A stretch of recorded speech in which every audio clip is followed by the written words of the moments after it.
in this section, we're going to cover when to sell your facility. So this really depends on the market, because you might close on a facility today and tomorrow receive a great offer for it.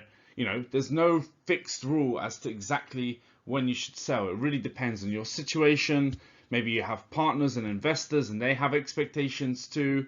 Maybe, you know, you want to sell the property, but no offers are coming and you have to really push. So you never know the exact timing of a sale, but there are a few general rules to follow, and we're going to cover that in this section now. So firstly, if you have a great asset, it's best to hold on to it. Find a way to keep it if you can, because it's cash flowing, it's solid. It's hard to go out back into the market and find another great asset. I understand if you purchased something that, you know, maybe it wasn't so great, you did it up, you've maximized value and you want to get rid of it. But imagine you have, you know, a Class A asset, it's performing well, operations are relatively smooth, it's got great cash flow, it's in a good location, it's only going to appreciate over time. Then it's better to find a way to try to hold on to that. And one of the ways of doing that, for example, is to refinance the asset. And that gives you most of your cash back out or more with profits. It's tax-free. You can then keep getting the cash flow after you've refinanced. You can continue to scale and build your portfolio. If you sell, your profits may be subject to taxes. You know, you lose that cash flow that you've been getting. And if it's your only asset, you're back to zero. You know, you're basically flipping. Instead of scaling your business and building a real estate company, you're buying and selling. You're a trader, essentially. Both have their merits. It really depends on the situation.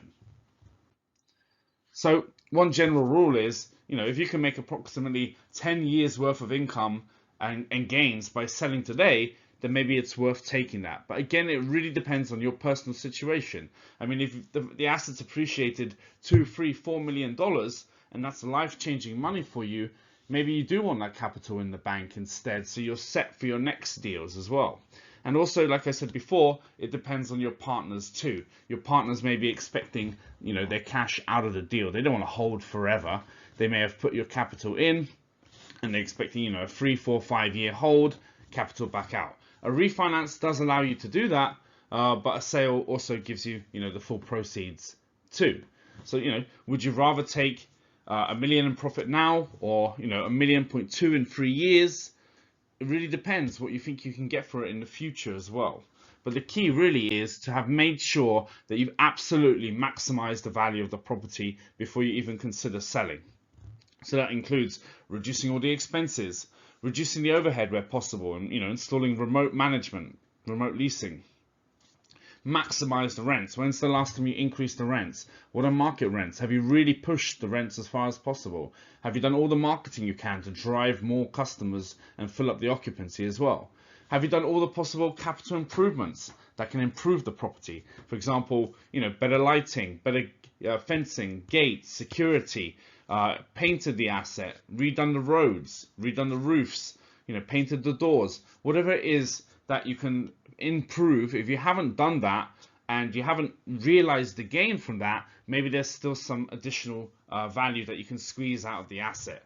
But if you've come to the point where you've done everything you possibly can with the asset, and there's no additional value add, then that could be a good time to sell. Another good time to sell might be that you bought the asset with all of these assumptions of how it's going to perform, and it's nowhere near as good as you expected. So rather than, you know, keep a difficult asset to operate or a difficult asset to improve, then you may also consider selling it. But again, you want to do everything possible to maximize the value of that asset before you do sell, so that when you sell, you're getting, you know, the most money back off the table.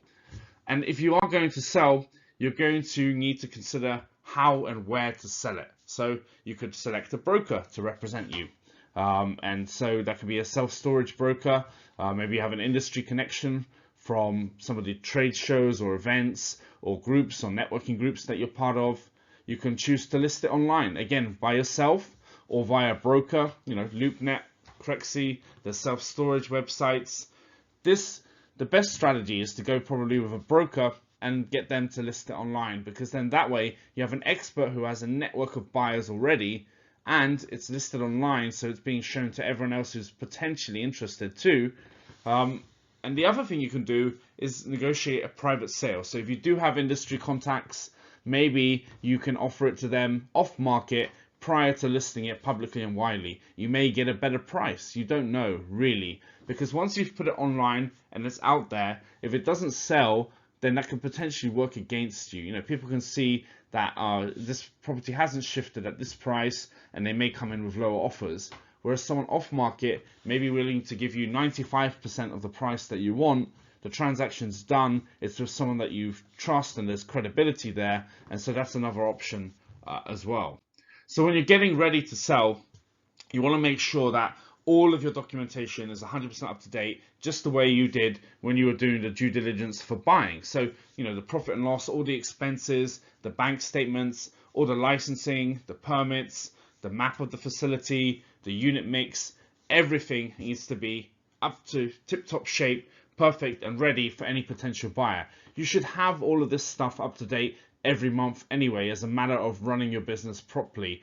And also with that, using the cap rates of the local market and similar properties, you can kind of estimate what the value should be along the way, whether you're selling or not.